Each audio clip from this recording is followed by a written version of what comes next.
Welcome to everyone who is able to be with us in person this afternoon and to others participating virtually.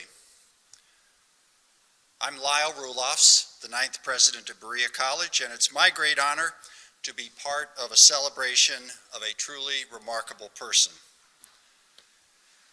If you were privileged to be alive and on planet Earth during the life of Bell Hooks, you were impacted profoundly by her thinking and writing.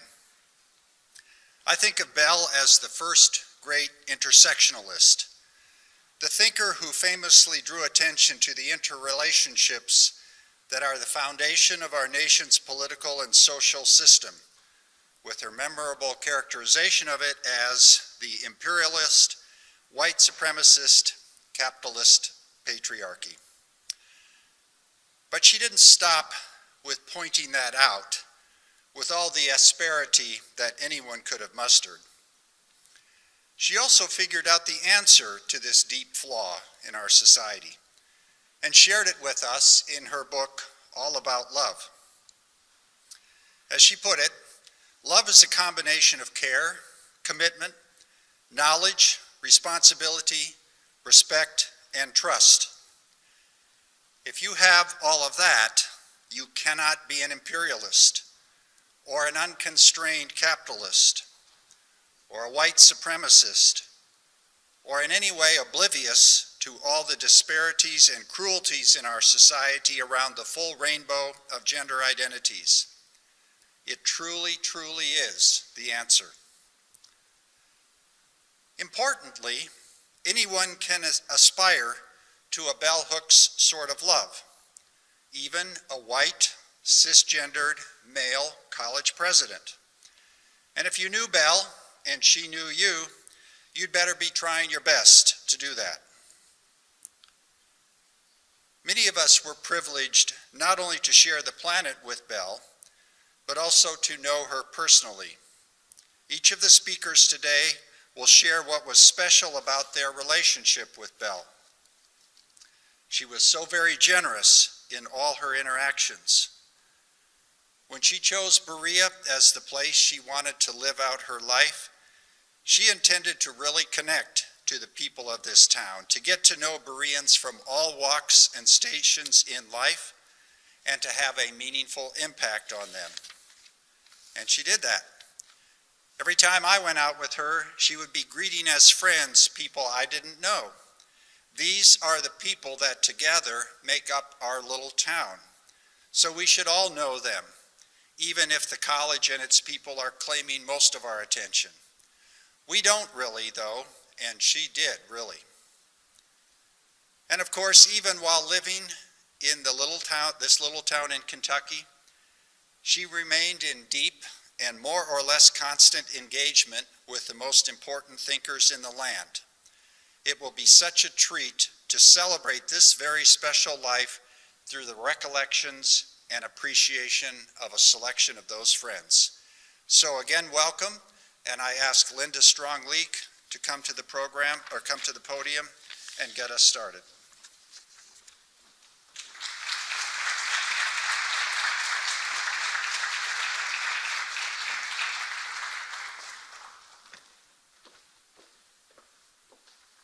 Good afternoon. So I'm going to begin as Bell did with the blessing for the Bell Hooks Institute. This is the first time I've read it without Bell being right beside me, so ask you all to bear with me. To all who enter these doors, blessings upon you, for you are friends. You who are weary of oppression and seek to cast your eyes upward, you who are buoyed by privilege and seek to bring others to the surface of justice, you who are affected in ways you haven't even yet identified, you who are Appalachian, Afro-Latin, Fabulachian, or from far away, you who are feminist, womanist, mujerista, queer, you who are heteronormative, racist, patriarchal, but seek a new way, you who question or who come confused. You who are writers, educators, poets, scholars. You who have been dragged here by others. You who have dreamed of visiting. You are friends. You are welcome. May this be a place of blessed conversation, of dismantling of old systems and building up of new. May you teach and may you transgress. May you brave the words you thought you could not say and hear those you never imagined you could tolerate. May you live and be formed by this sacred community, curious, candid, courageous, and constructive. As you speak your truth and hear another's, may you be blessed by this place, and may this place be a blessing. I'm going to begin with our first introduction today, even though many of the speakers you will hear really need no introduction.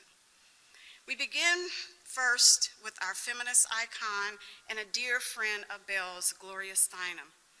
When I think of Belle and Gloria, I think of the 1993 cover of Ms. Magazine with the title, "No, All Feminists Do Not Think Alike." I think of Steinem's many visits to Berea College and to the Bell Hooks Institute and the genuine love and respect they had for each other. Though Gloria could not be here today, she wanted to share with us this memory of Belle. I've been asked to speak about my dear friend Bell Hooks today, but I have to say that it's not part of the natural order of things. She was way younger than I, so actually this should be the other way around. But to begin at the beginning, I think I first met Belle when she was teaching at Yale in 1992 because she had the daughter of a dear friend of mine as a student. And it was clear that right away that she was special because the students were kind of fighting to get into her class, and how often does that happen? Then she moved to New York. We saw each other more. She had an apartment in New York, and also we spent a vacation together on Cape Cod on Martha's Vineyard. And my funniest memory of her is probably shopping on Cape Cod. She was a fierce shopper and tireless, and enjoyed buying inexpensive things and small bits of jewelry and scarves. And actually that was something I recognized from my own childhood when neither of our families had that much money. So going into a store, even an inexpensive dime store, was a kind of heaven. What then and now inspires me most about her writing is her insistence on the value of love, even though love is a very devalued, cheapened, misunderstood word.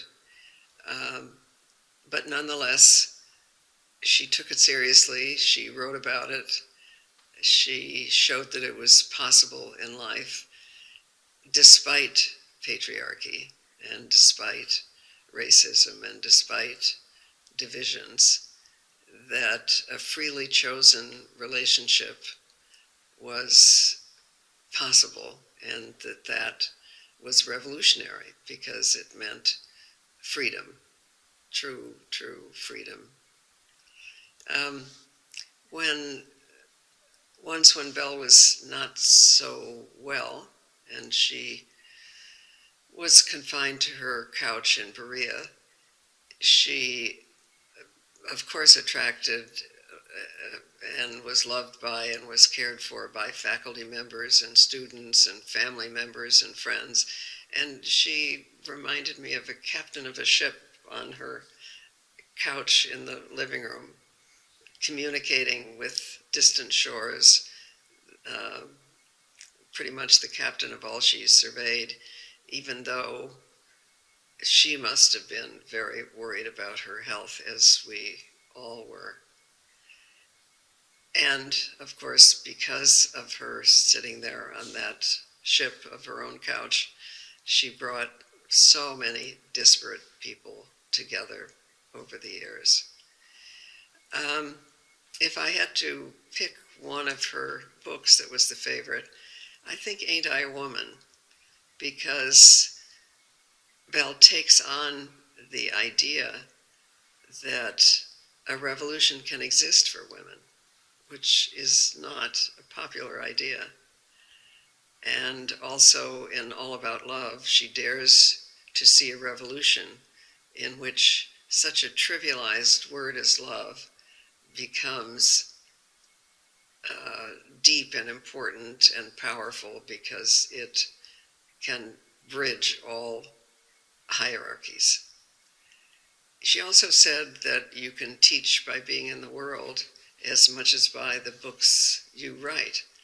And that is kind of a big sentence when you think about it, because she demonstrates that teaching, learning, all of it is really democratic. It happens. We teach by everything we do and every word we say, and we are open to learning by listening.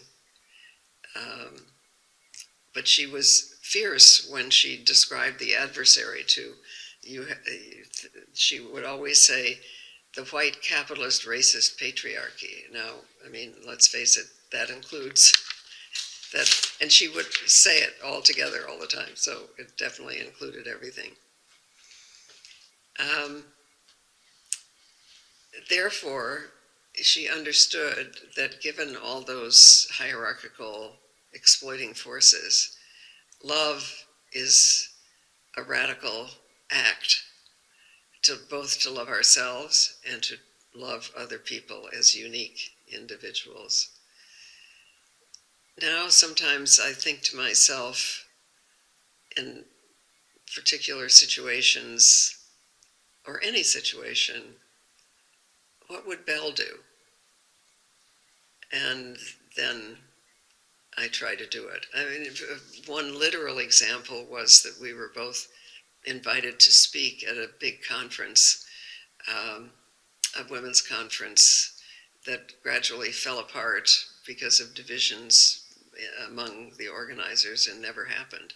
But Belle never gave up, absolutely never gave up. She went on having meetings in her hotel room with all of us late into the night, trying to make it happen. And that's who Belle was. She was the patient organizer, as well as the speaker, the star, the writer. She kind of did it all. To also follow Belle in understanding that neither gender nor race nor class exist. I mean, they're all inventions. So we can uninvent them, we can uproot them, and begin to see each other as unique individuals. Sometimes I think that the world is divided into two kinds of people: those who see the world is divided into two kinds of people and those who don't. And like Belle, I'm doing my best to see the world as undivided and to approach each person as a unique individual. And that is why she used the often devalued word love and made it strong, made it meaningful, made it serious, made it empathetic. And by love, she did not mean romance. I think in love, you want what's best for the other person. In romance, you want the other person. It's much more possessive. Belle definitely knew the difference.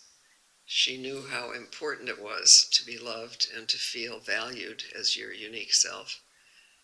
And it was important and life-giving to her, so she understood that that was true for everyone else too.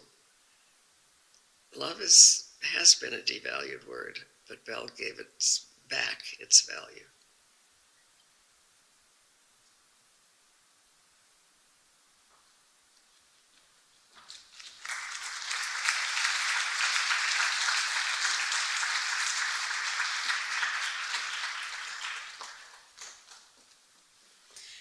Next, I'd like to welcome Gwenda Motley, who will speak on behalf of the Watkins family.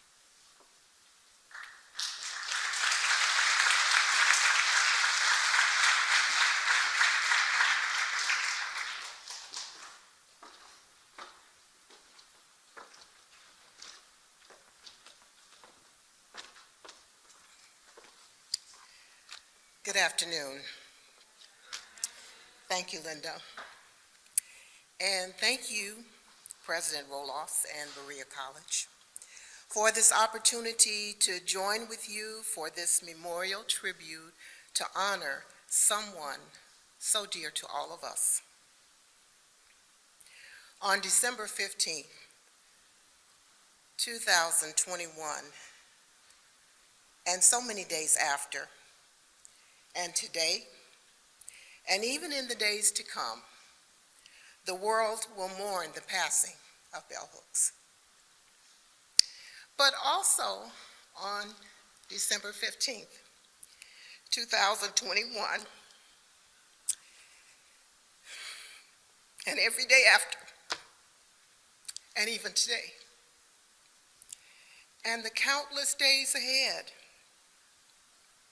the family will continue to mourn the loss of our beloved sister, Gloria Jean. It is, though, our sincerest hope that her work will live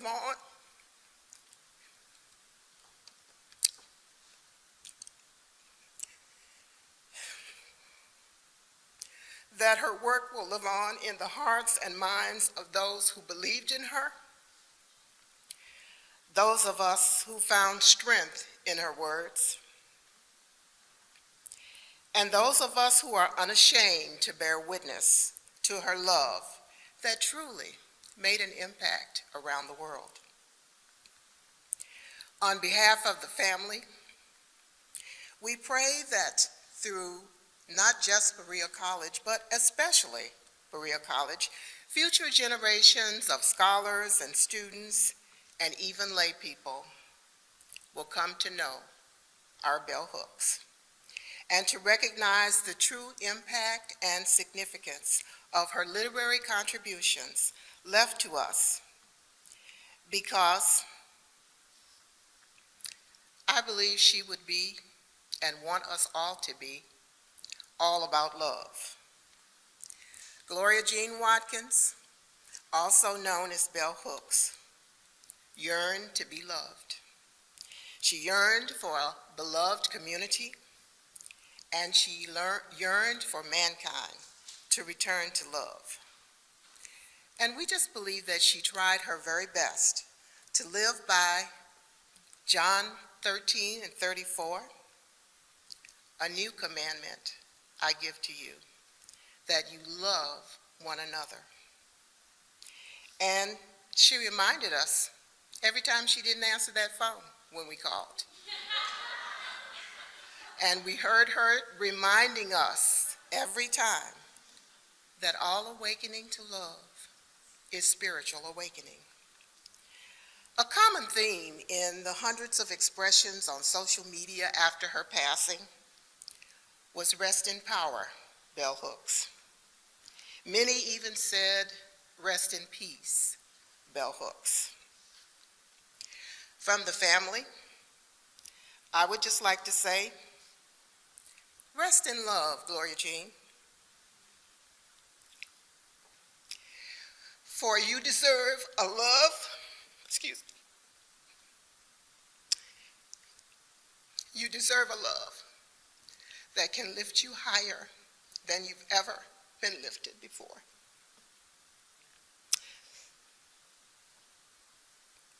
So today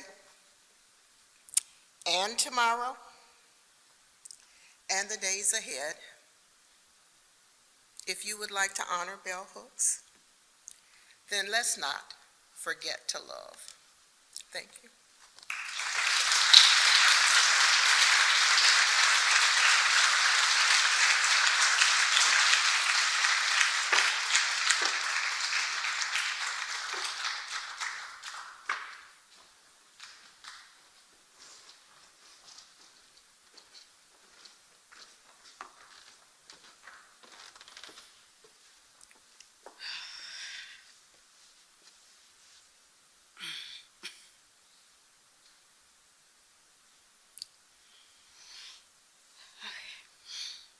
So next I'd like to introduce you to Zilla Eisenstein.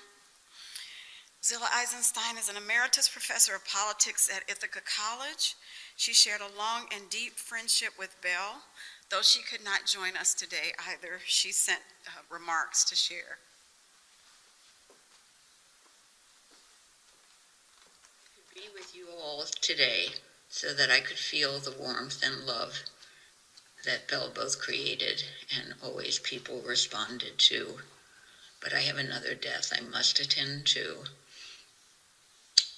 Gloria, Glory, Belle, I called her all three names depending on what we were talking about and how we were feeling.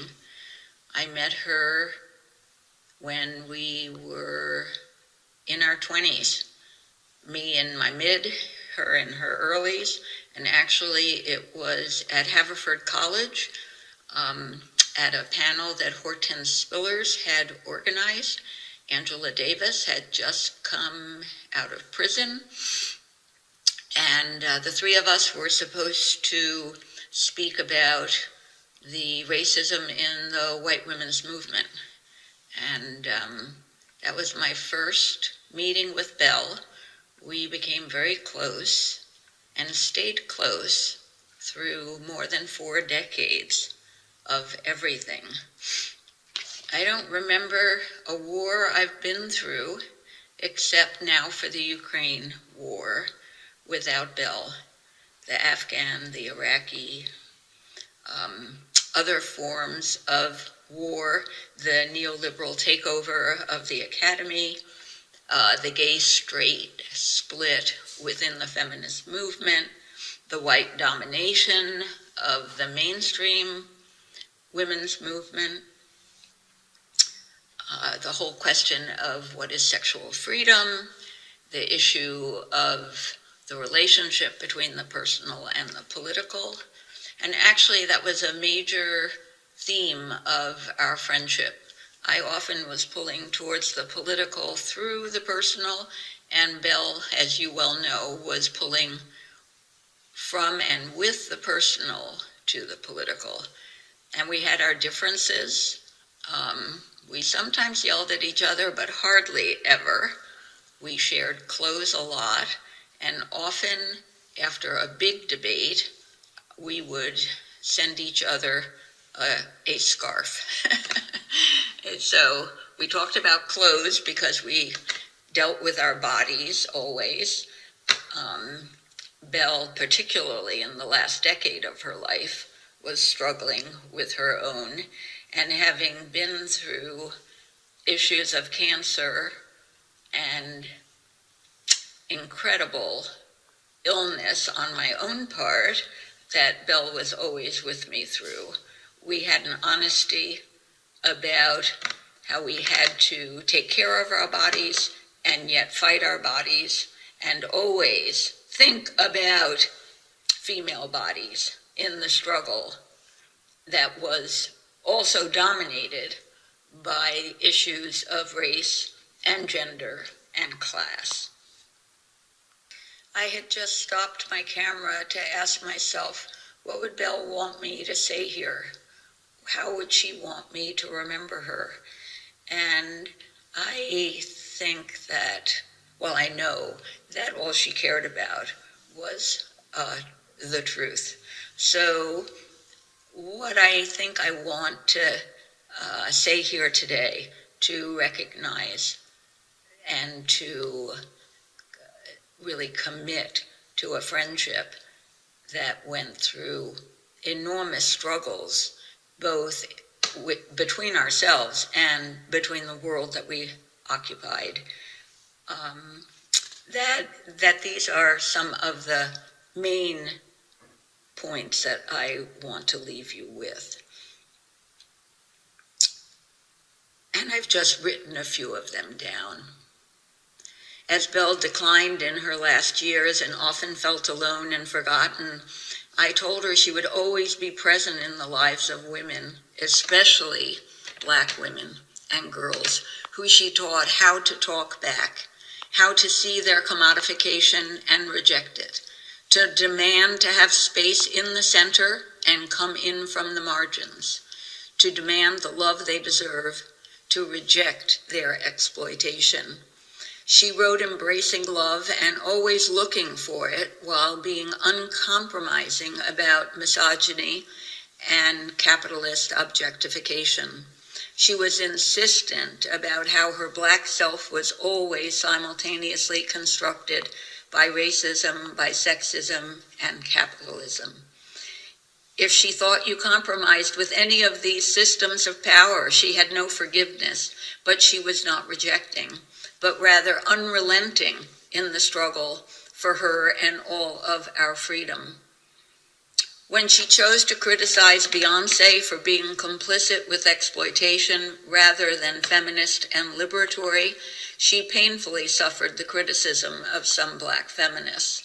And actually, I do think that there's much to be learned about what that conflict cost, if we are going to grow and know how criticism is part of love. I also thought that maybe it would be interesting to say that some of our first conversations together were differing on what it meant to theorize. We both had written separately about how we came to theory, to writing theory, because that's what we had to do in order to survive.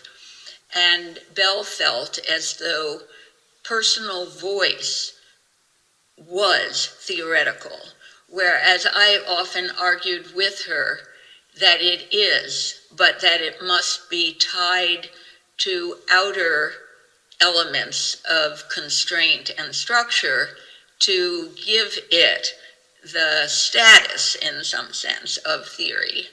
And that was an argument we never resolved. We just came at some of the conversations differently.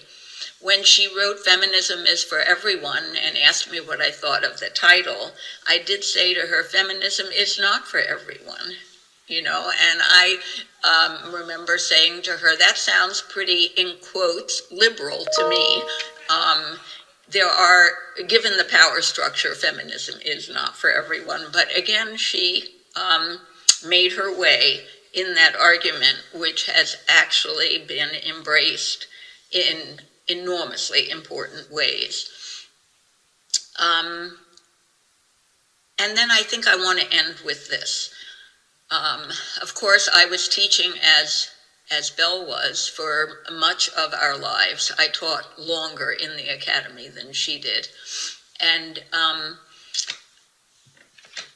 one of the things that I continually used that she wrote was her critique of the Million Man March in a somewhat esoteric Black journal that no longer exists, maybe existed for 2 years. And when I went looking on Google, I could not find it, so I cannot give it its proper recognition. But her article was about Louis Farrakhan's Million Man March and why she could not support it. And of course, there were plenty of Black women and Black feminists who were supporting it, but she said she would not, and that she would support it at the point where Farrakhan was marching against imperialist, racist, sexist, capitalist patriarchy.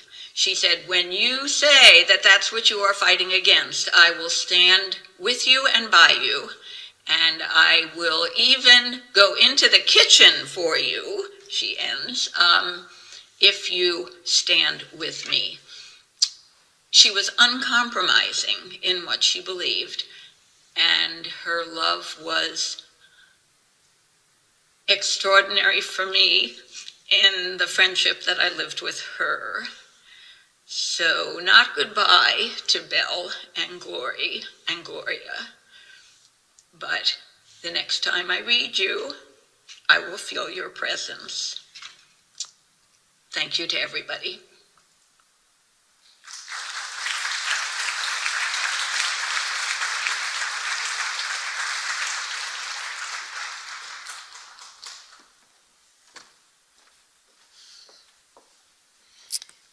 Zila. Dr. Imani Perry is the Hughes Rogers Professor of African American Studies at Princeton University. Her most recent work is entitled South to America, a journey below the Mason-Dixon to understand the soul of a nation. Please welcome Imani Perry.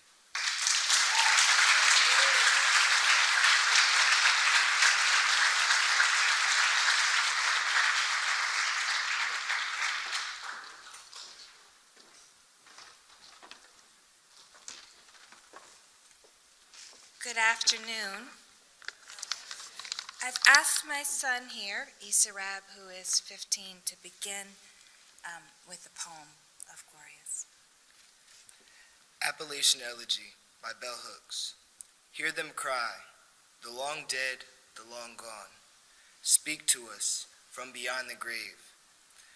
Guide us, that we may learn all the ways to hold tender this land. Hard clay direct, rock upon rock, charred earth in time. Strong green growth will rise here. Trees back to life, native flowers, pushing the fragrance of hope, the promise of resurrection.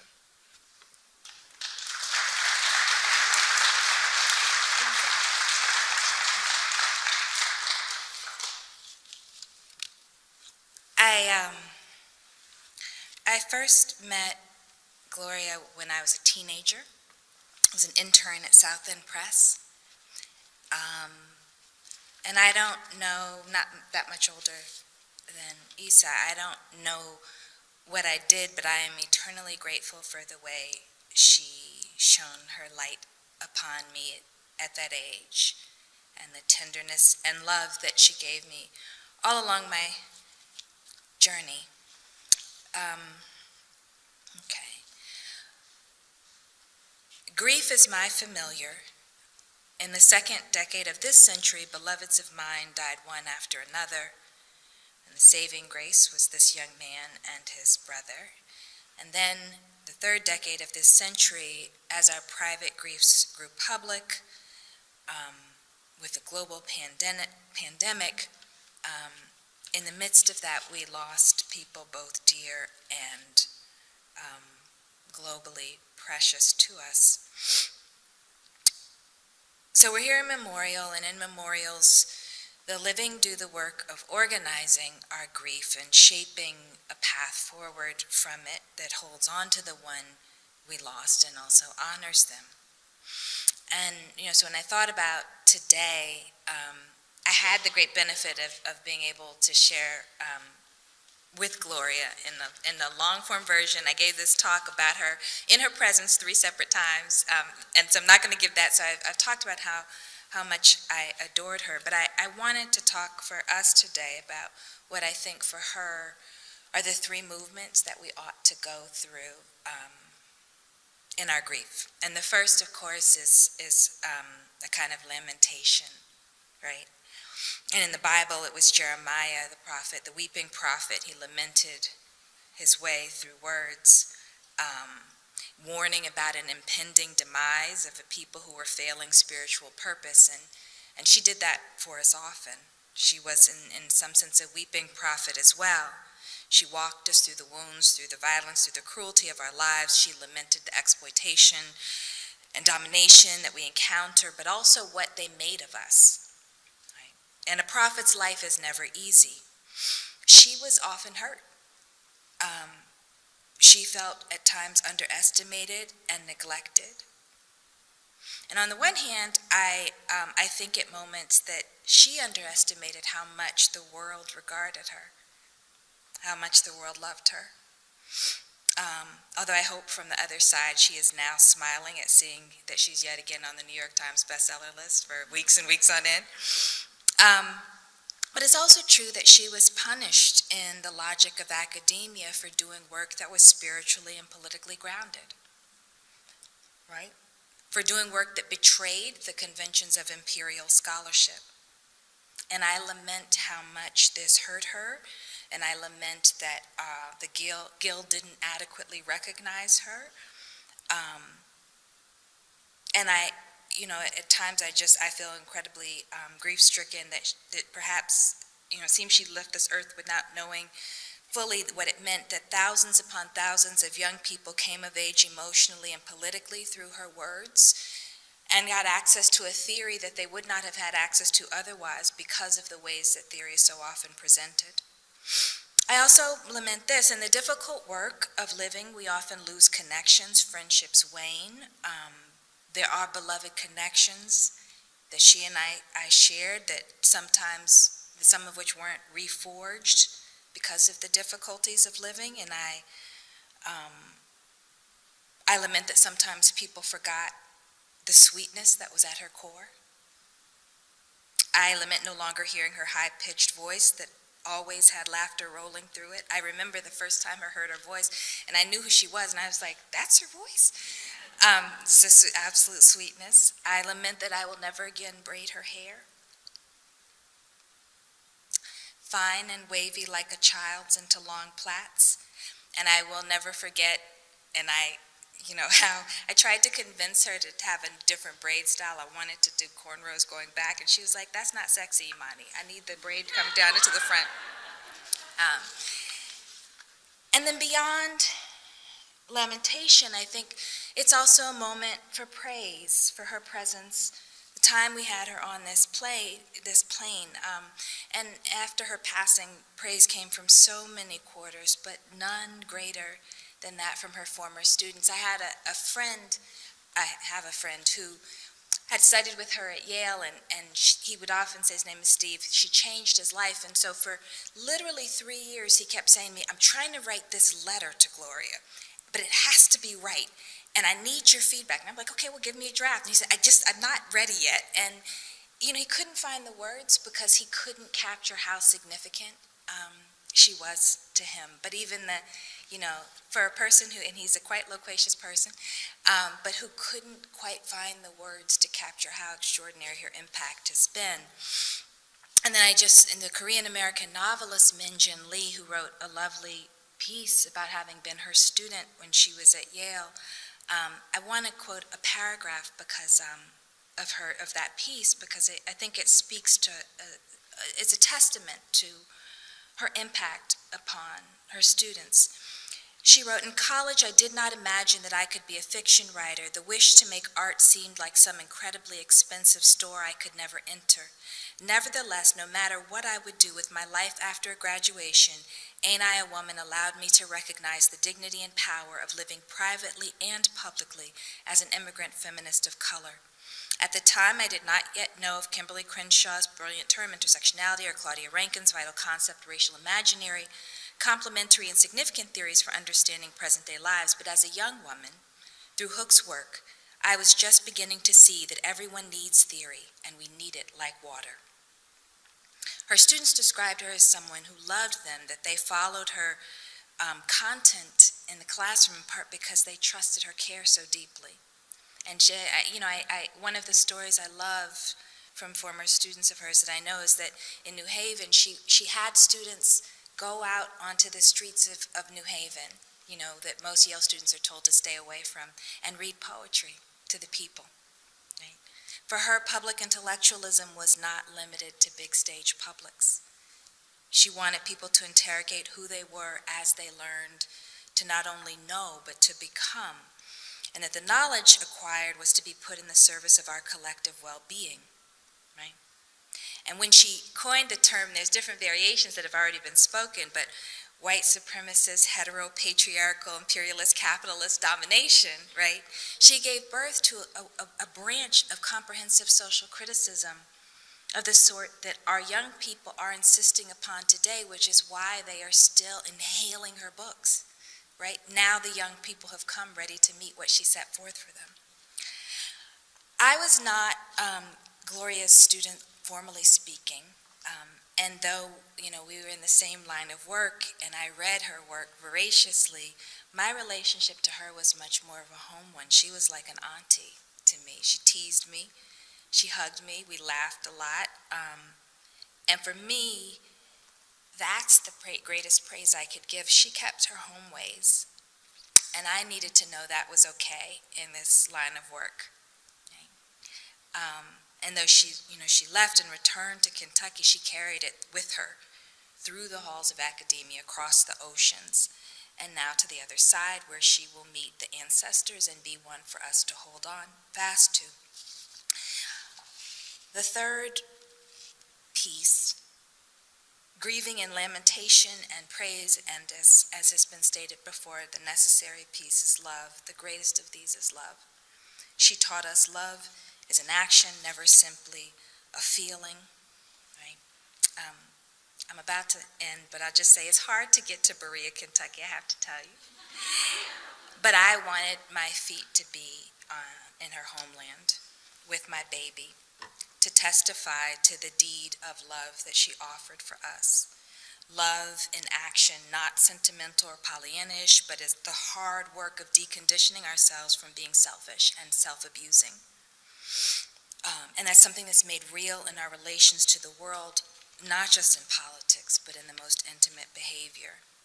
Our sense of what it means to regard another ought to be rooted in love, and her words are probably the best way to tell this truth, and I'm just going to read a quick paragraph. Commitment to a love ethic transforms our lives by offering us a different set of values to live by. In large and small ways, we make choices based on a belief that honesty, openness, and personal integrity need to be expressed in public and private decisions. I chose to move to a small city so I could live in the same area as my family, even though it was not as culturally desirable as the place I left. Friends of mine live at home with aging parents, caring for them even though they have enough money to go elsewhere. Living by a love ethic, we learn to value loyalty and a commitment to sustained bonds over material advancement. While careers and making money remain important agendas, they never take precedence over valuing and nurturing human life and well-being. And that's the message that I want to take with me everywhere I go. Gloria, I love you, and thank you for having been here and showing us how to do it.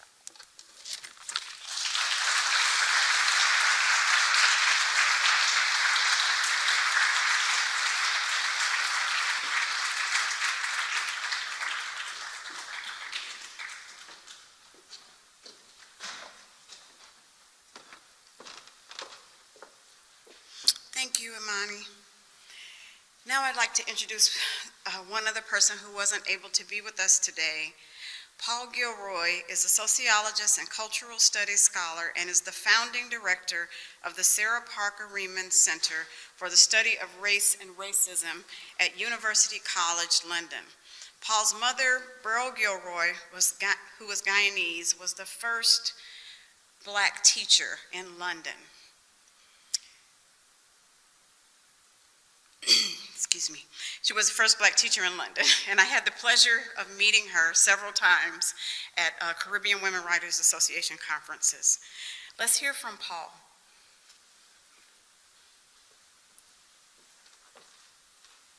Good afternoon, everybody. Greetings from London. I'd like to thank Lyle Roelofs and Berea College for the invitation to participate today. My involvement here humbles me. I'd like also to express my gratitude to Kevin and Beverly, to Meredith and to Jana for helping me to stay in touch with Gloria towards the end. I'm very sorry not to be able to join you today in Kentucky, not just in the formal part of the proceedings, but in the informal interactions that are also intrinsic to the process of mourning. So I'll add a distant voice to the remembrance of our beloved Gloria. Bell Hooks has already been widely, rightly and righteously lamented as our Hipparchia, our Beauvoir, and so much more. And I have no doubt the process will continue as her extraordinary work finds new publics and makes new readerships across the planet. Her world-changing contribution will ensure that mourning and affirming her will continue when and wherever love, critique, and the pursuit of freedom are combined and invoked by rebels, by dissidents, and sufferers seeking justice, autonomy, recognition, and rights, but also forming communities, enhancing mutuality, and finding authentically democratic prefigurative modes of dwelling and being, the necessary home she wrote about so consistently and provocatively. I want to take for granted that this enormous and rich body of work cannot be reduced to the dimensions of a sort of footnote in the histories of US feminism or of the US Black movement. It's a tantalizing and prematurely concluded chapter in the annals of human liberation, in the healing of our species and of our world. My companion, Ron Ware, and I were greatly privileged to know both Bell Hooks and Gloria Watkins well. For me, those two were never quite the same person. Their contrasting characters overlapped and spilled into one another, but they seemed in some ways to be antagonists. The conjoined mentalities of Bell and Gloria could express divergent orientations and priorities. The difference between them was not Manichaean. It defies any simple split between public and private self. It was not just Bell Hook's writing that troubled that gendered bourgeois line. So it's Gloria that I want primarily to remember and grieve for today.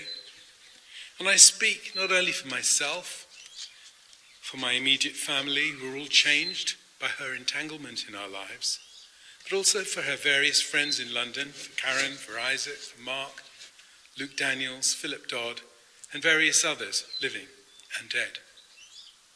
My responsibility to that constituency, to that vagrant history and those happy memories, means it's important that today's larger act of mourning acknowledges Gloria's travels, her transits, and her homes away from home, experiences that altered her outlook profoundly. You can catch a glimpse of them from the record of her adventures, her loves, her intellectual exchanges and gifts, of teaching, of intervening and guiding, discussion and debate.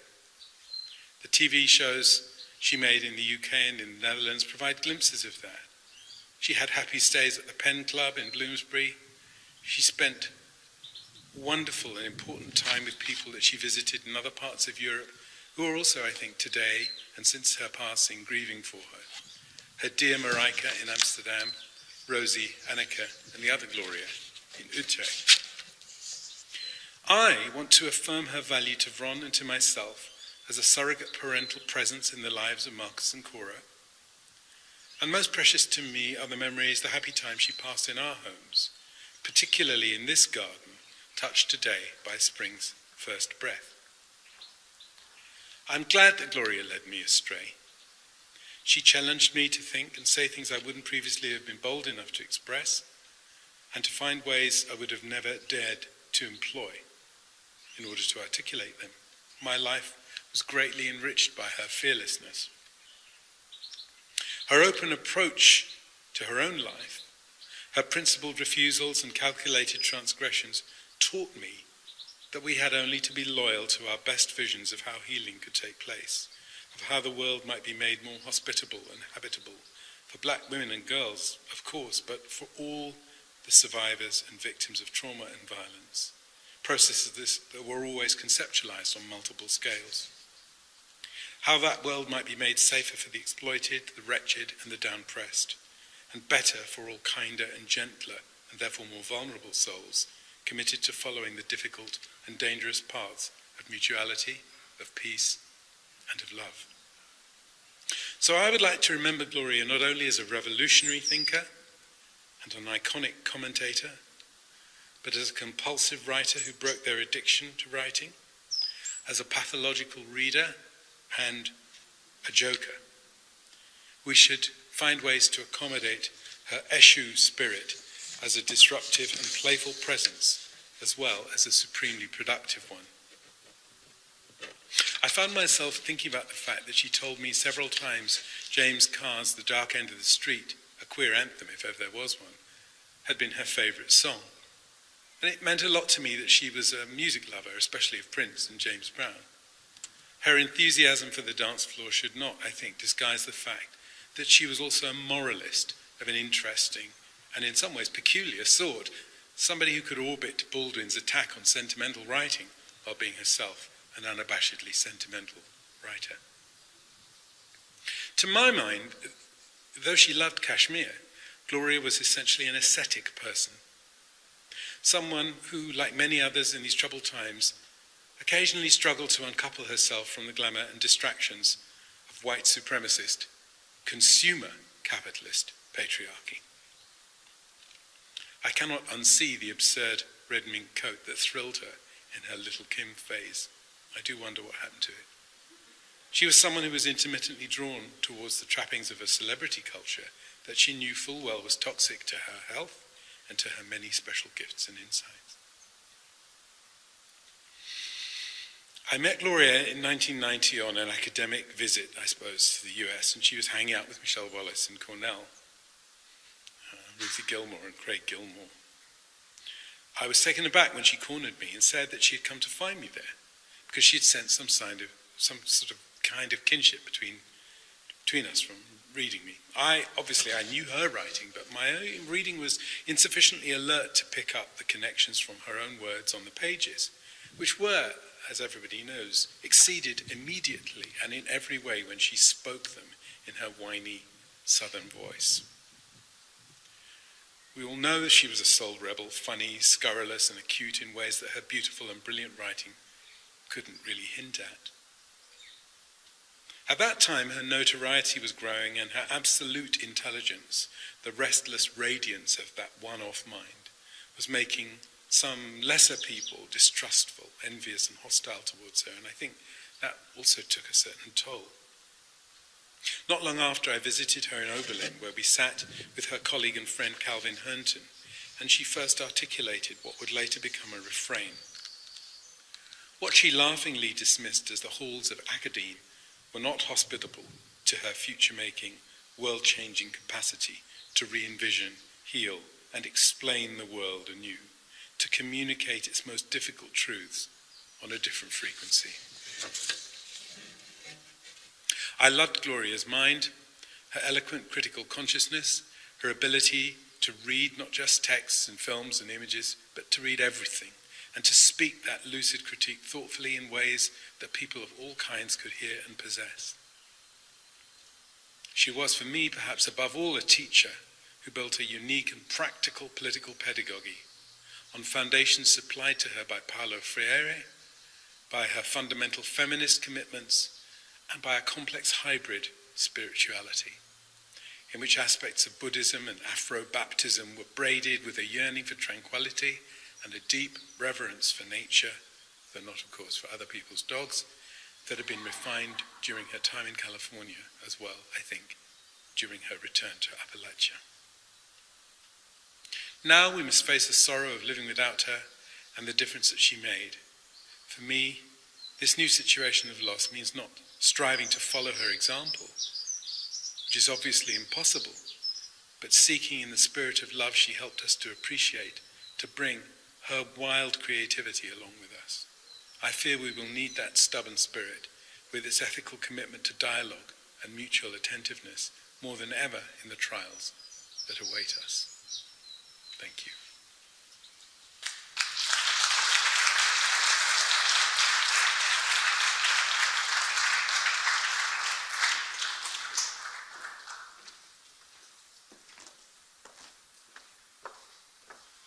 Thank you, Paul. Darnell Moore is a director of inclusion for content and marketing at Netflix. I recall his visit to the Bell Hooks Institute as one of my favorite, as he lovingly spoke about the beautiful young women who raised him. Let us welcome Darnell Moore.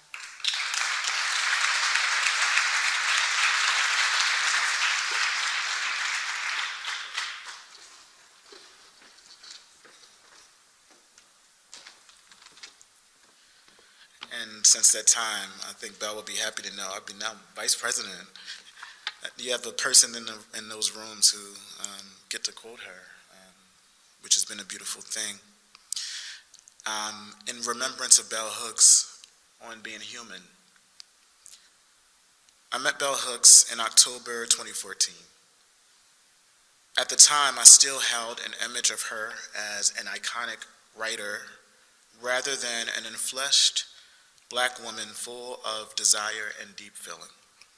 She was, after all, one of the most consequential feminist writers and intellectuals of our time. And like most well-known, widely read, and celebrated figures, I connected to the life-changing words that she penned in her books without realizing that her words were connected to a beating heart. Belle was more than an avatar deserving of veneration. 7 years ago, one of the organizers charged with curating her residency at the New School extended an invitation to join her in public conversation on manhood alongside educators Omar Frame, Ron Scapp, and Kurt Voss. To say that I was ecstatic to be in the same room with her would be an understatement. Before we walked out of the green room and into the packed lecture hall, Belle jokingly asked, "You sure that you aren't gay?" I laughed and affirmed that I was in fact a homo. I actually said that. But I remember that moment as revelatory. As I grew to learn, Belle flirted and made jokes and gossiped and offered sharp cultural criticism and wrote conversation-starting books and loved and lusted and was erotic and spiritual and transparent and complicated because that was the stuff of her humanness. As much as she wrote and talked publicly about love with a poignant and graceful brilliance, she was a writer, thinker, who was only able to write with such stunning power about a variety of themes because she first wrestled with the ways such themes emerged in her own life. On another occasion, a few years after the New School talk, I visited the institute that bears her name here. After we finished our talk, we went back to our house where we chatted about everything from the business of publishing to relationships. I was stunned when she revealed that earlier on, none of her books had ever really made bestsellers lists, or that she hadn't received big advances for her works because she understood that payback would come in the form of royalties. She schooled me that day. She told me about her writing regimen, how she reads 1 or 2 books a day and how she wakes up early to write. I silently wished that I possessed half her will. She reminded me to write only that which moved me because that is what she did. And she shared stories about some of the relationships that she most cherished and even lamented her then current lack of intimate partnership. I was single at the time and connected with her desire. I let her know that I didn't want to go on writing about a love that I didn't experience in real ways, in real time, in my own life. She understood. No amount of books or celebritydom can fill the inner wells of desire that even the sharpest of writers do their best to explicate on the page. The writing is at best a proximate step towards that which is imagined. And that is one of the reasons I respected her, because she imagined for herself and for those of us who read her. I want to remember Belle's imagination and her wide grasp of cultural theory among much else. But I also want to remember her laughter and her honesty. I won't forget when I was honored to share an author's table with her at the Tucson Festival of Books in 2018. As we chatted over dinner opposite a table post with a picture of our books on it, a white woman table mate interrupted our dinner and conversation to get in a few words with Belle. Before too long, Belle looked past me and into the eyes of the woman and said, "Do you mind? I am trying to eat my dinner and I don't want to talk right now."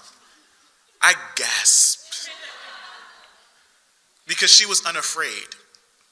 And I thought about how freeing it would be to be more honest, even if such honesty hurts, because honesty can lead to transformation, which is what Belle modeled in writing and in her living.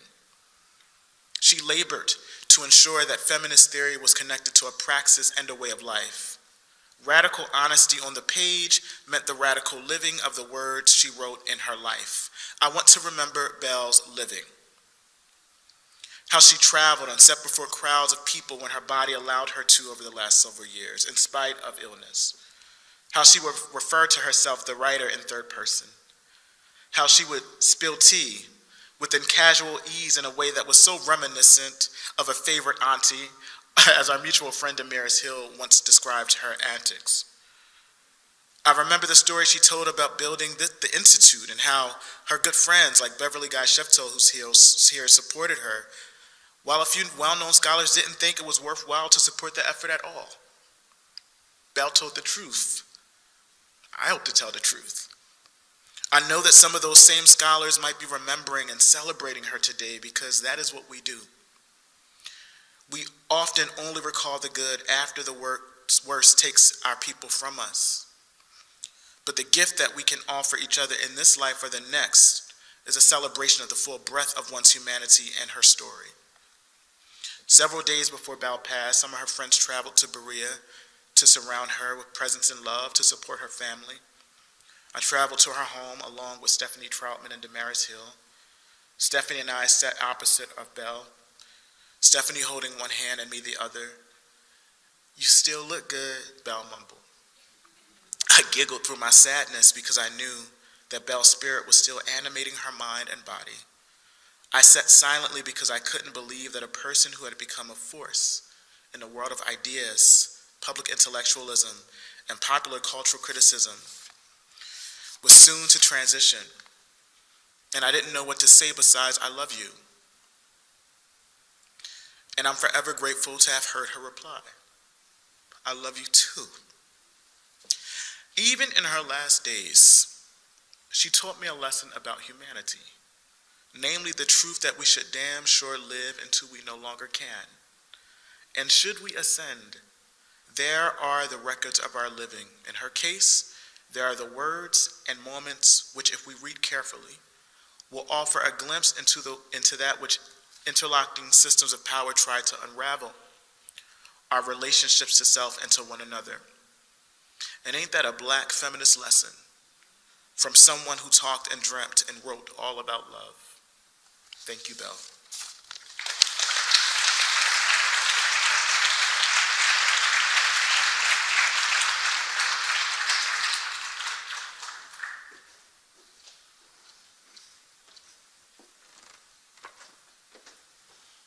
Thanks so much, Darnell. Crescent Molly Mason is currently an assistant professor of philosophy at Haverford College. She is also the international president of the Simone de Beauvoir Society.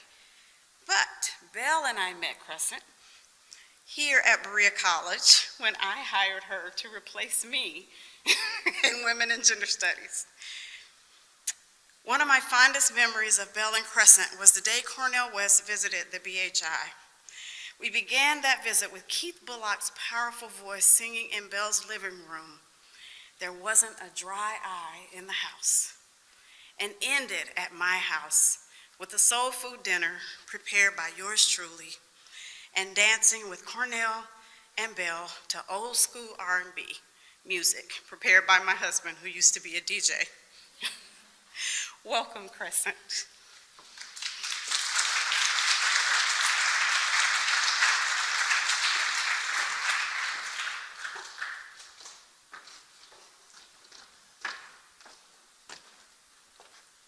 I actually just posted those pictures. I was going through pictures of Belle, and I saw the pictures of Belle and Cornel dancing. I was thinking about that, so thanks for reminding me of that memory. Hello. I've been thinking a lot about grief and love, having recently lost 3 of my most beloved and influential Black women elders, beginning with Belle in December, and then my paternal grandmother, Gloria Atherton, on March 18th, and 4 days later, my paternal aunt, my Auntie Karen Marie Mason. I have been thinking about how difficult and inspiring it has been to really come to grips with how someone you love deeply can be loved as deeply by anyone other than yourself, and that they might have loved others just as deeply in ways and in moments that you will never experience, but in ways that have felt as much like a communion as yours. This has been one of the most surprising aspects of my grief experience, to come to terms with the breadth of my loved one's love for others. I first came to knowledge of Bell Hooks as a student at Spelman College. I read all about love and attended a talk she gave in 2004, where she mentioned something offhanded and shocking about anal sex, and I, prude at the time, decided I was good on that lady. I later relied on her heavily in my dissertation, work on Simone de Beauvoir, Black feminism and the erotic, but I can't say that I had any strong desire to know her. I respected the fact that she was a Black woman philosopher who took the subject of love seriously and was courageous enough to write about it directly. When I applied to the job at Berea, Belle's connection to the college was unclear to me, so I was embarrassed and underprepared when she turned up on my computer screen during my Skype job interview, asking me the meaning of the phrase, "Feminism is for everybody." I must have responded well enough because I got the job, and she invited me and my mother, who she always insisted on referring to as cute mom, to the opening of her institute, the Bell Hooks Institute, in 2015. And she introduced me to people as if she already knew me well, and we got to sing songs in the dark with Laverne Cox when the lights went out at the reception at the dean's house, who had llamas. I think she took a shine to me because of our shared love and respect for Simone de Beauvoir, who I knew she looked up to and read as a young woman. It might have been for that reason that she insisted every time she introduced me to someone on calling me a philosopher, even though I was teaching in women's and gender studies here. When I moved my partner at the time from Philadelphia, where we had bars, and he had a growing and bright future as a blues rock musician, to Berea, Kentucky, I honestly didn't know what I was doing and why. I told myself there must be some grand lesson I was supposed to learn directly from Belle herself. At the time, I convinced myself that it was a spiritual lesson, as I knew her work had been heading in that direction for a while. Once here in Berea, I eagerly accepted any invite to her house, hoping time after time to sit at the feet of a wise feminist sage and soak up her wisdom and brilliance. What I found, largely to my shock and spiritual chagrin, was a slight, sly, childlike voiced Black lady sitting on a black leather couch talking shit about everything and everybody. I quickly came to learn that most anything said to Belle might then be repeated to anyone else, including, but not limited to, the man who cut her yard and the woman who sold mushrooms at the farmer's market. After a year or so, she finally told me to come by at a specific time to become a part of group, and I started going over her house every Tuesday afternoon, meeting with various numbers and variegated mixtures of local women from Berea to talk about the challenges we faced as women here. And always, when I was apart, it was my sister friend, Adama, and me, sneaking off afterwards to her house a few doors down to smoke and debrief about the day's session, often to her husband Shane's amused annoyance. I must say that when I left Berea to take my current job in the philosophy department at Haverford, I couldn't figure out what lessons I had learned from Belle. I had met a lot of people, I had taught her work, I had read as much as I could in the archives. I had come to love her, and I asked her a lot of questions. But when I left, I still felt like I had failed in getting my lesson, especially if it was supposed to have been one of the Spirit. I realize now that some lessons you only really get in retrospect, and sometimes when someone's presence becomes a physical absence, that's when the lessons actually begin. So here are a few that I've learned and continue to learn from Belle. The first is the value of naming systems, of naming oneself. Belle believed in the power of the word, so much so we know that for the majority of her adulthood, she chose to be called by a name that she herself had taken up, one that connected her to her maternal line, one that she insisted would buck the conventions of the English language in order to take the focus off of herself and put it on the message. We disagreed over and over again about the efficacy of the term intersectionality, which I held was useful for its ambiguous ubiquity, and which Belle said, for those very reasons, could not do the same work as her chosen imperialist, white supremacist, capitalist patriarchy, which was clear to name and call out those specific systems from which we must work to free ourselves. I now realize, in her insistence on calling me a philosopher over and over again, that Belle also wanted me to name myself.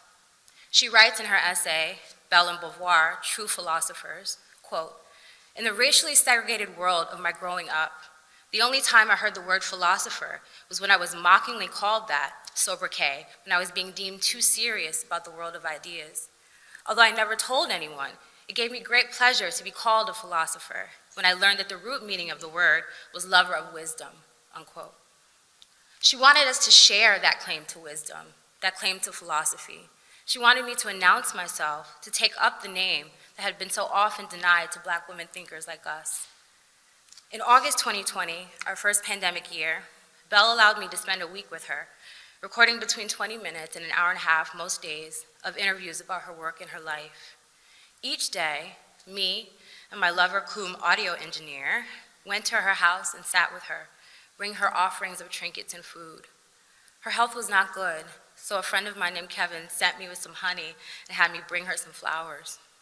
Despite this, though, Belle was mischievous in her answers to my questions, making me work hard, often seeming to suggest that the answers had already been given. She was always like this, redirecting the conversation if it bored her, and pointing everyone back to her work. I've also come to learn the lesson that in coming to know someone, you try to build a context around the complexity of their being. Here are things that I witnessed Belle struggle with: forgiveness, regarding and honoring the feelings of others, loneliness, suicidal ideation, keeping people's confidences, a sometimes miscalibration of the meaning and persistent need for talking back, not always accepting and receiving the love and care offered to her. I meditate with Belle as an ancestor on these struggles, some of which I share, and ask for the wisdom to heed her example in its fullness, maybe even to enact some of the lessons she didn't or couldn't. Belle was generous. She gave of her time, and she gave, I'm coming to understand more and more people describe how close they feel to her, how she saved their lives. She gave of herself. I think often about all the projected lovelessness and invisibility and silences that Belle shouldered in her mission to rid her life of hers as an example of how we might rid our lives of ours. When I received a few calls in December that Belle's time was coming close, I hopped in my car and drove from Philly to Berea, hoping to have the opportunity to ask Belle more questions. I thanked Dr. Valerie for allowing me to spend time with her in these last days. And I did try to sneak in a question. I said, "So, what have you been thinking about?" Like always, she answered in the most Belle way possible: life. And then, despite the fact that it labored her to be in conversation, she asked me whatever happened to that lover Koom audio engineer. I can now see that when we were chatting shit in her living room, I was, in fact, only beginning to get my lesson. I thought I was looking for a lesson that I could recognize as such, but instead, I'm only really coming to understand the things I actually did learn from her, that they were, in fact, lessons of the spirit. Someone suggested that I should leave you with a takeaway or some kind of praxis, what hearing me talk about Belle should encourage you to do. I can only suggest that you do as I am committed to doing. Continue to learn your lessons from Belle. David White writes that the death of anyone close to us is always a form of salutation, a simultaneous goodbye to their physical presence, and a deep hello to a more intimate, imaginal relationship now beginning to form in their absence. If you are one of the many thousands of people who formed a relationship with Belle, whatever form it took, whatever kind it was, continue to nurture that relationship. Continue to engage her work and to teach her work and to be critical of her work. Continue to hear her voice talking shit in your ear. Continue to support the work of those who, like myself and everyone here, are committed to protecting and continuing Belle's legacy. And when given an opportunity to do so, name yourself.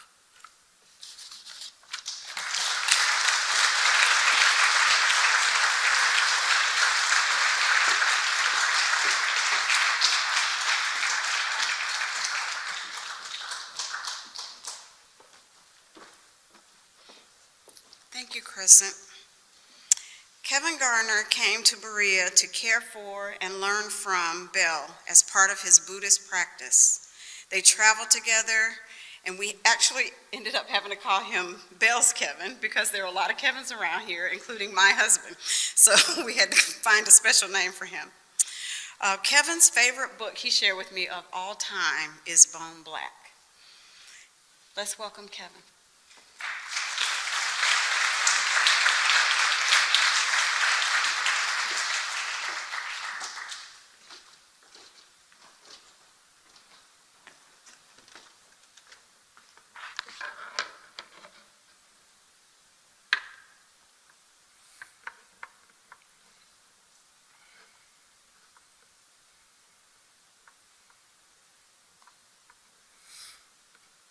I was putting off what to share until a couple weeks ago. And I had read all the tributes that people have been writing, feeling like most of them not really touching on my teacher and who she was.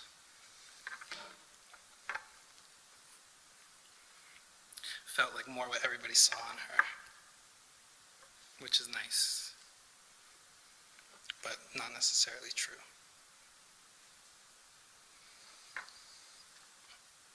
And I was asked to talk about Buddhism today, but if I'm honest, I don't really know much about Buddhism. It hasn't ever interested me in the same way that no religion has really interested me. But I know a lot about meditation.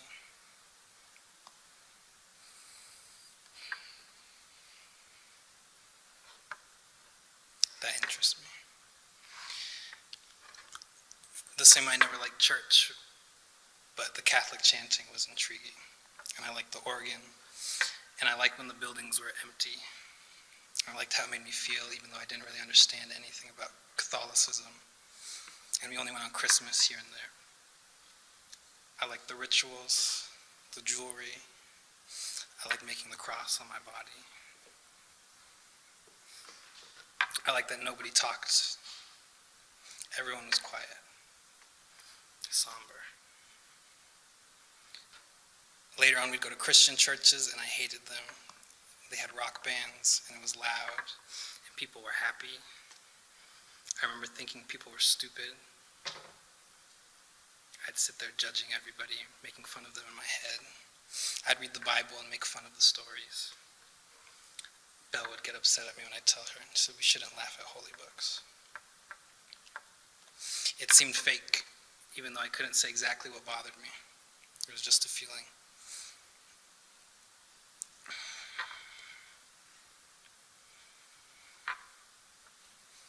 Something about the quiet and that somber mood was very intriguing, and I feel that way.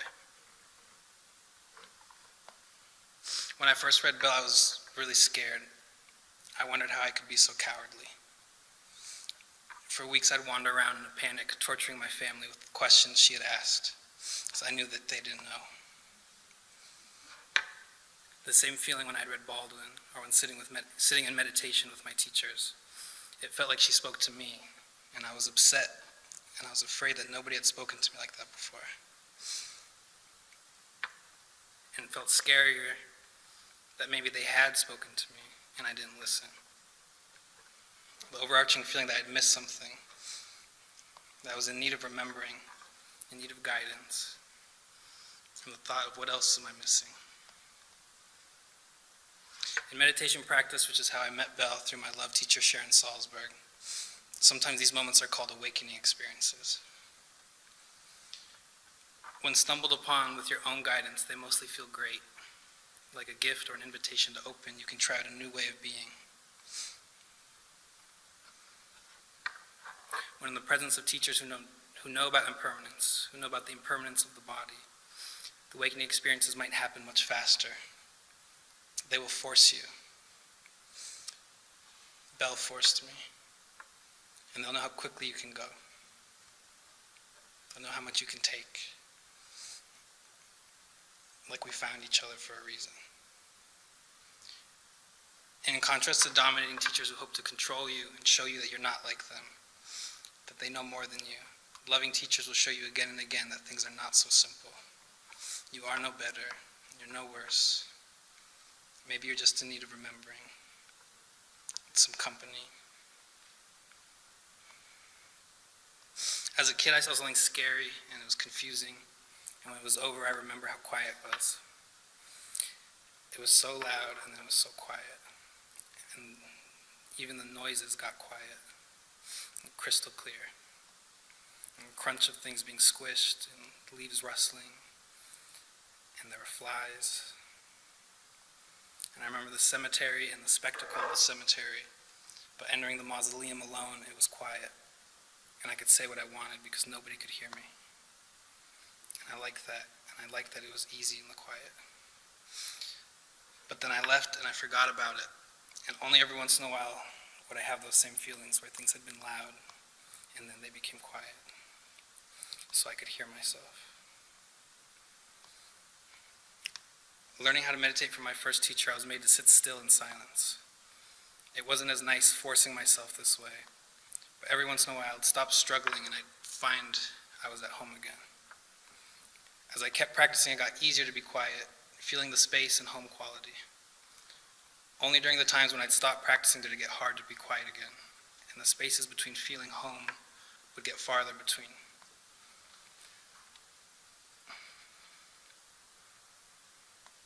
That feeling has always been a trustworthy guide, and it hasn't lied to me. And I felt the same way with Belle. And I felt that familiar somberness when she'd get quiet, and it felt so true. And it was like something I'd missed with my Buddhist teachers, that maybe I hadn't been sitting so quietly after all. I'd listened to them about awareness, impermanence, being, but I felt the qualities in the writing. More than that, the way she wrote resonated so strongly I had to go slowly, forced me to go slowly, because I would cry or I'd get angry and I'd want to look away. And if I took enough time, I'd always come back, because that feeling of home was stronger than the aversion. I found if I could get through it, if I could force myself long enough, the way my teachers had forced me, I would get to the quiet, and I'd know it was true, even before the fact-checking. Her writing was so clear, it was like remembering. And I loved her for helping me. It felt so bad before, but I couldn't put my finger on it, so I just pretended. When that scary thing happened as a kid, I was alone, and my dad had to fly to see me. When he got there, I tried my best to convince him that everything was fine. Everything was fine within me. And he shook his head and he didn't believe me. And he began an old ritual of shushing me. He'd do that when I'd cry, or he could tell I was pretending, and I'd get upset because I didn't like being shushed. But it was gentle, and this time I could really feel it, like waves. Shh, shh, shh. And it would get softer and softer, and if I resisted, he would go louder with the shushes, and he would match me. And so I'd relax, and then the shushing would stop, and we'd be quiet together. And I knew he'd do that, and I wanted him to fly to see me because I knew that I was pretending. And I knew the people around me were pretending, like everything was fine and no big deal. And I knew that he knew, like I did, that when bad things happen, people should cry, and people should be together, and people should be quiet so they can hear themselves. There shouldn't be hiding. There shouldn't be alone. Belle taught me, and I feel so grateful. And I feel guilty. I feel ashamed that sometimes I resented her. And it could be so difficult to be with her every day. And I'd go into hiding again, in denial. And I'd forget why I picked her. I forgot that the fear I was feeling was not because of an attack. It was because she loved me. And she wanted me to see. She wanted me to stop hiding. And I'd come back, return to her, thank her for her critiques, reminded her that I needed them, and she would accept me back. And I'd say, "Are you angry at me?" She'd say, "I could never be angry at you." And I'd feel guilty again, push away the feelings, start the cycle again, forgetting, returning, and accepting. And she was so generous. And sometimes I'd come back with vengeance, and we both enjoyed revenge against our better judgment. I want to show her what it feels like to be startled awake, how scary it could be. And she was so honest, and she was so transparent, that even her getting quiet and her face flushing felt like guidance, an invitation to contemplate that maybe I could be gentler, maybe I could include more in my practice, maybe there wasn't a need for revenge when I felt scared. And in contemplation, maybe there was teaching in all of the things that I began to resent. In her denial of death and of her dying. She didn't like to talk about how sick she was. she would always just say up and down, up and down, up and down. But I was with her every day and I could see. And I watched blood drip down her legs as she crawled up the stairs. And she would wipe them. Even as she was struggling so hard to get up the stairs, she would expend a little bit of effort to get the drops, but she'd always miss one. And I would wipe it for her. Maybe that was a lesson. Maybe we don't need to hide. Maybe it's okay to die. Maybe we don't need to deny the truth. Maybe we need to respect the truth. And we need each other. And we need remembering the complexity and care and affection and recognition and respect, commitment, trust, honesty, open communication. When I read Baldwin the first time, he taught me about quest and daring and growth. My meditation teachers taught me about silence and acceptance, being. In a word, love. And those were her last words to me before grabbing my hand quietly. She said, all you need is love. And he said again, all you need is love. May we all be loving and loved. May we all remember and accept each other back when we forget.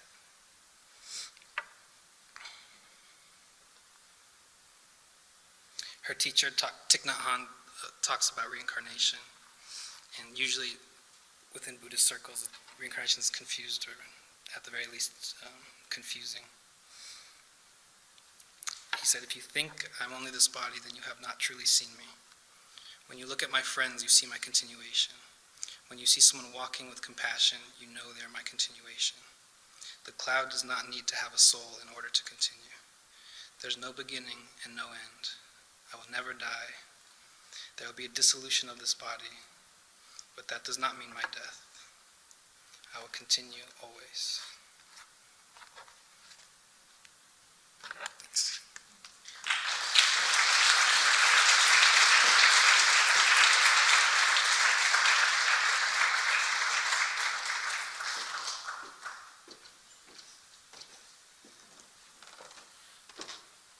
Thank you, Kevin.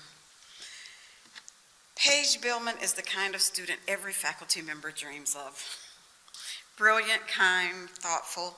There are so many things I could say about Paige. She was one of my very first students when I came to Berea in 2002. And she became Belle's very first assistant. And she became more than just a student and assistant to Belle. She became a friend. Let's welcome Paige.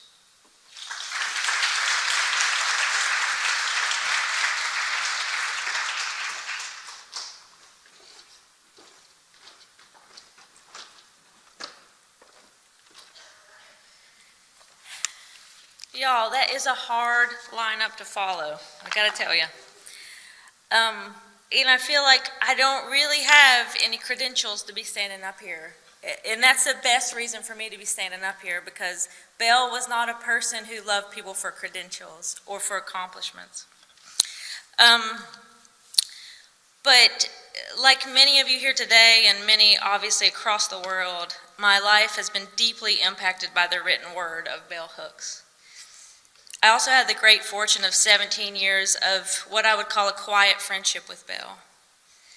It's kind of hard for me to talk up here because one of the main things that I learned from Belle is what people do around fame. And so I have really protected my relationship with Belle over the years because I knew her to just be a wonderful person, not just a famous person. But I want to share a bit about what I know about Belle because of my relationship with her as we honor her today.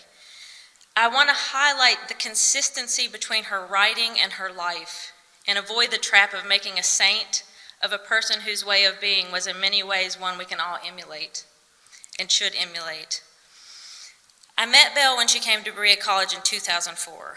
At that time, I was a single mother and a double major. I was working twice the number of typical student labor hours so that I could meet the Kentucky state work requirements for housing, childcare, and food stamp assistance to get by. Like most everyone else at Berea, and maybe especially everyone else in the Women's Studies Department, I was overjoyed that Belle was coming.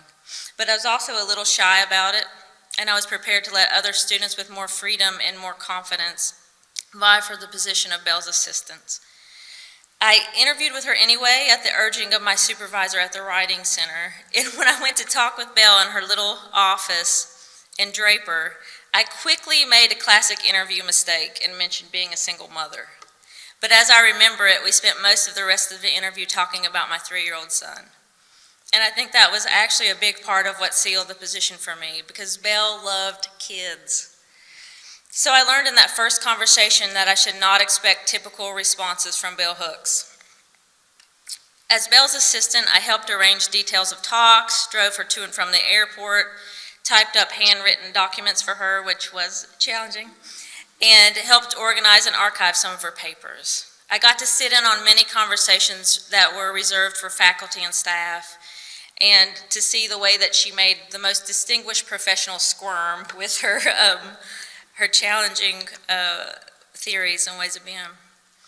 I sat under her teaching about race and class and sexuality and love, and watched her, the way that she interacted with people. But much of my work with Belle was play. Belle was always a very playful person. Some days our work together might consist of a Goodwill run to search for mystery novels and secondhand clothes. Or we might stop a task to go get Snickers bars, or to go to Sonic, where Belle looked like to get kids' meals and save the toys for my son. We'd often stop on our way to do anything so Belle could talk with various friends and neighbors in town. In the spring and summertime, Belle would never hesitate to urge me to pull over and run into any person's yard to steal flowers.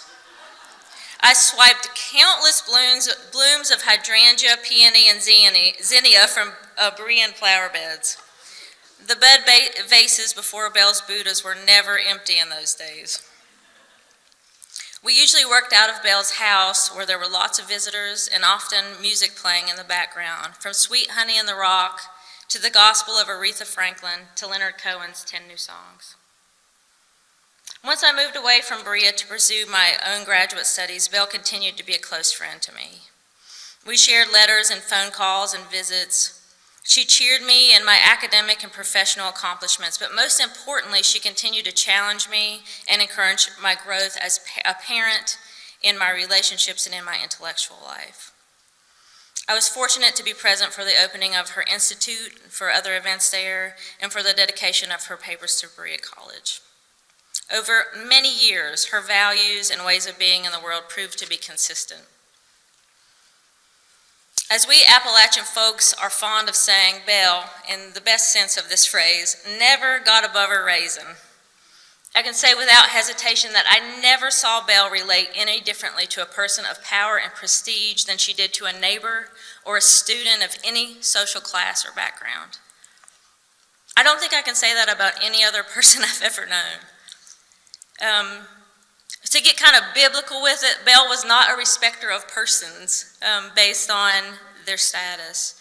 She liked or disliked people for their characters rather than for their status or achievements.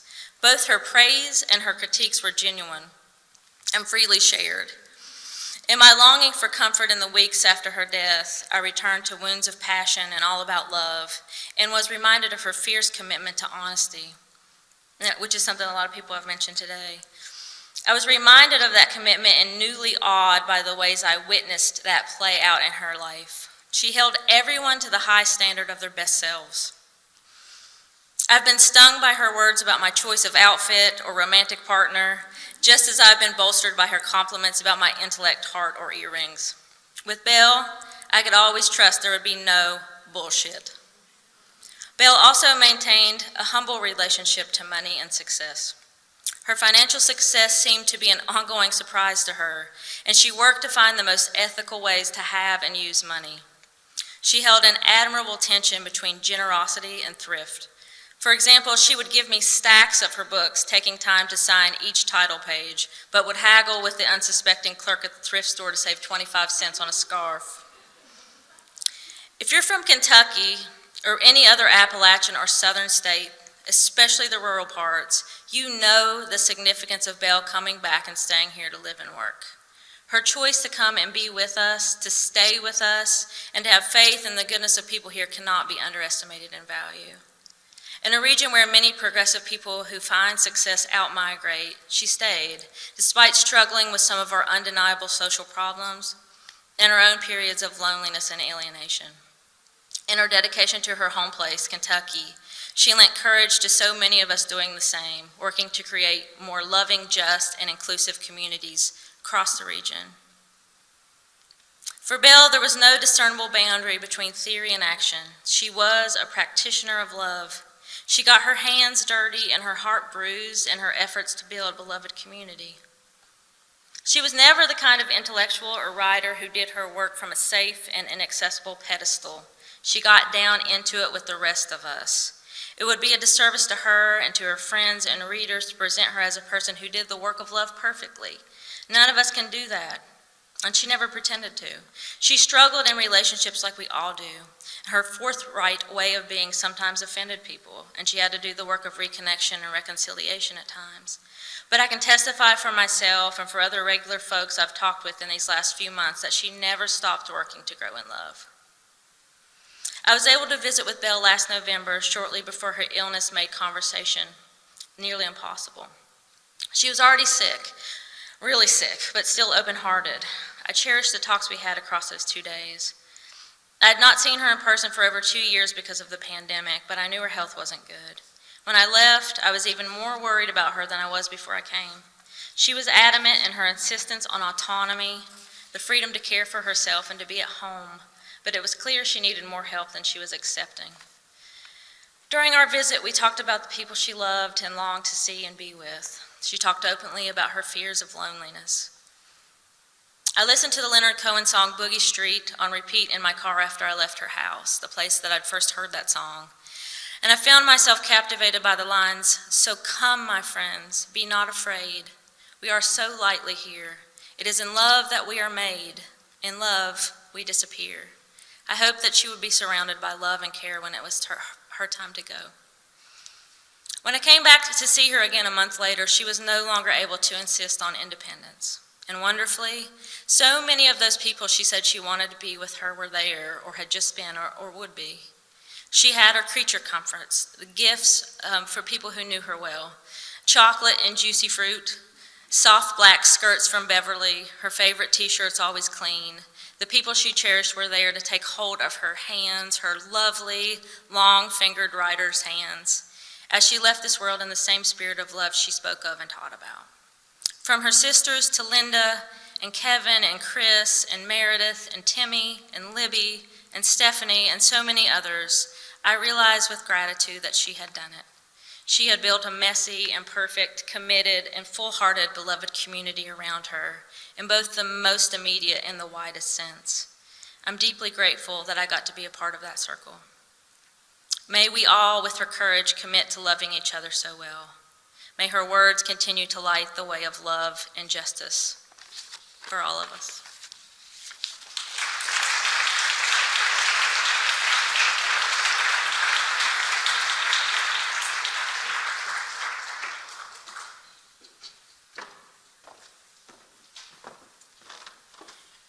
Thank you, Paige. Dr. Beverly I. Sheftall is one of Belle's oldest and dearest sister feminist friends. She wanted me to share with you that since they met more than 40 years ago, she and Belle have been out Black feminist. Beverly is the founding director of the Women's Center at Spelman College. Belle also shared a really beautiful story at the last NWSA we attended in 2012 when she shared that when she attended her first NWSA, she didn't have a room and she had about $30 in her pocket, and Beverly let her stay in her room. So they have been friends ever since then. Beverly Guy Sheftall.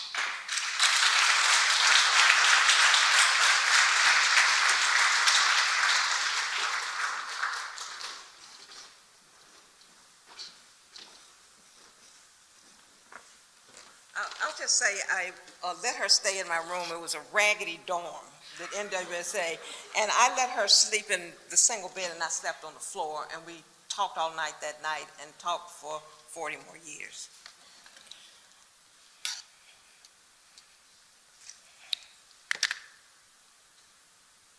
Some of my best times over the past 40 years were spent with Gloria in all the places she lived: Santa Cruz, Oberlin, New Haven, New York, Sarasota, and finally, this place, Berea. I spent more time here over the past several months, speaking at the Bell Hooks Center at Shadi's invitation and during Gloria's last days. I always called her Gloria and knew her as Gloria. What I want to remember are our endless talks about feminism, people we knew and loved or found challenging, shopping, silly girlfriend talk, reminiscences about our romances, dwindled over the years, what we were writing, what made us angry or joyous, what we liked in the magazines I mailed to her after reading them, what bonded us for so long in good and difficult times, our hopes and dreams.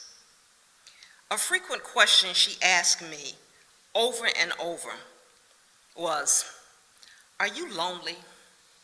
And are you seeing anyone?" I knew what motivated those inquiries and really wished I could find a way to remedy what had eluded her, despite the extraordinariness of her productive life, reading and writing and speaking and teaching and always thinking. We imagined what it might be like for both of us to grow older in Atlanta, to reconnect with someone we both met in New York at Starbucks over a decade ago, to simply spend more time together and laugh and gossip. My final note to Gloria, and I wrote her many notes, is this: I have loved your relentless efforts, mainly with pen and speech, to imagine a different world and remain hopeful still. I am hopeful about the vitality of feminism when I see young Black girls writing open letters to rap artists about the toxic, misogynistic nature of too many of their images. I am ecstatic when I see feminist and queer Black women catalyzing a Black Lives Matter movement in the aftermath of Ferguson. I am joyous when I see women in the streets of Italy, Egypt, the Ivory Coast, and Libya risking their lives in the pursuit of their own liberation. I smile when I ponder the example of my own mother and your great-grandmother, Belle, the feminist in our lives a long time ago. I am exhilarated by the memory of our fallen sisters whose struggles for a better world are now more legendary. Sojourner Truth, Anna Julia Cooper, Ida Wells Barnett, Lorraine Hansberry, Polly Murray, Coretta Scott King, Audre Lorde, June Jordan, and now you, Gloria Watkins. I am grateful for the feminist work of the African American Policy Forum, founded by Professors Kimberly Crenshaw and Luke Harris, whose interventions in male-centered racial justice initiatives need our continued support, especially around recent vicious right-wing attacks on critical race theory.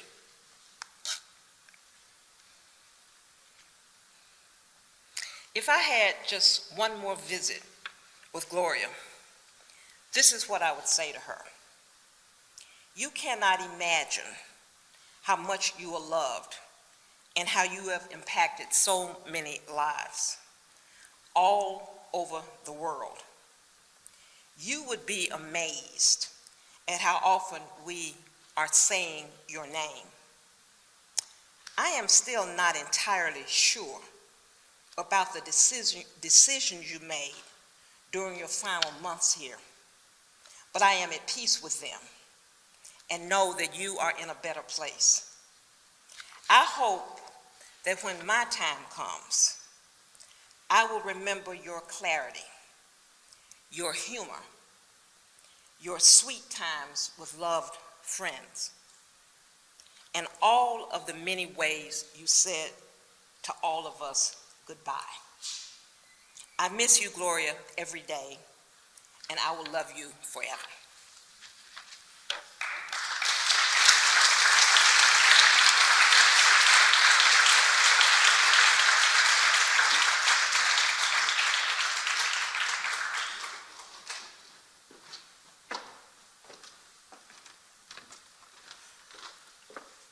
Thank you so much. So I will end and just say a little bit about my relationship with Belle.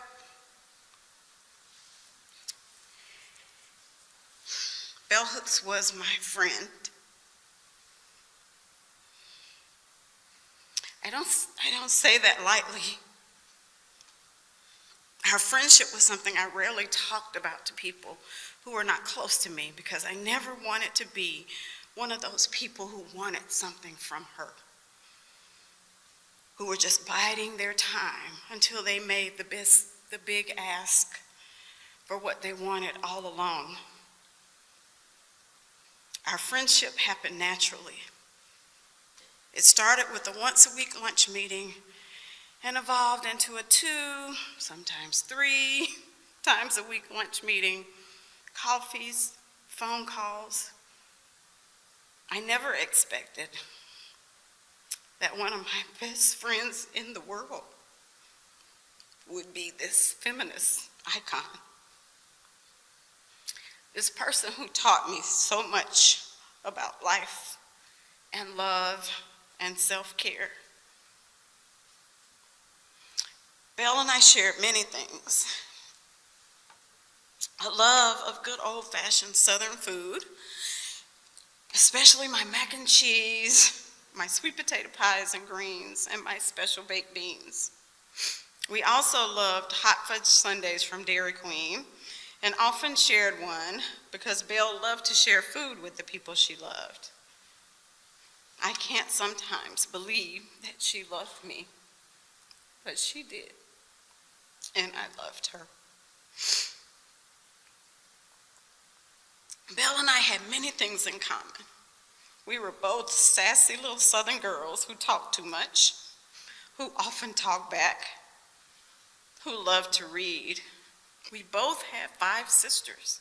I have 2 brothers. She just had her beloved Ken. And we both love music, gospel music, old school R&B, good country music, so much music. We both love beautiful men. Hopefully most of the time they were beautiful, not just on the outside, but the inside. But we did love beautiful men. And because of Belle, I learned to love to dance. I was, and still am, one of those black people who does not have natural rhythm. But with Belle, I danced and laughed, and I found my voice. She helped me to fully embrace my black feminist self. Now, like most good friends, Belle and I often disagreed. For instance, I still love The Color Purple. It's one of my favorite books, and Belle, I hated it. I agreed with Michelle Obama's decision to focus on her daughters when Barack became president. Because as the mother of daughters myself, I worried more about how the world would react to and treat my amazing, articulate, intelligent daughters than almost anything else, just like Michelle. I loved dogs, and she hated and feared them. So whenever she came to my house, I would put the dog outside so that she would feel safe. We argued, we laughed, We cried together when we lost loved ones. I was with her in Puerto Rico when she literally shook the Women's Studies Association with her powerful speech. I remember our amazing week at Martha's Vineyard. She took me there for my 50th birthday. When we walked to the inkwell to watch the beautiful black women gather together to swim. And when we were walking back, she stopped a stranger to take us back because she was tired. I remember when we were in the airport traveling and people would walk by and whisper, "Is that Bell Hooks?" And she would just smile. I remember how she lit up when she saw babies and small children. As Paige said, she loved children. I remember most of all that small, powerful voice, the way she challenged all of us to live our lives out loud, to speak our truths. She taught me that we all deserve to be loved with a capital L, that love is an action, that love is a verb. I loved my friend and I miss her, and I still cannot believe that she is gone. As we end today, I want you to know that we will keep Belle's work and memory alive. She worried about all of the black women writers who died and whose memories seemed to fade into the distance. Every time another black woman writer left us, we would talk about her project, the Bell Hooks Institute, and how she wanted the Institute to live on long after she was gone. So I proudly announce today that Berea College, in conjunction with the Bell Hooks Estate, will reopen and relaunch the Bell Hooks Institute in the next year to honor her life and her work.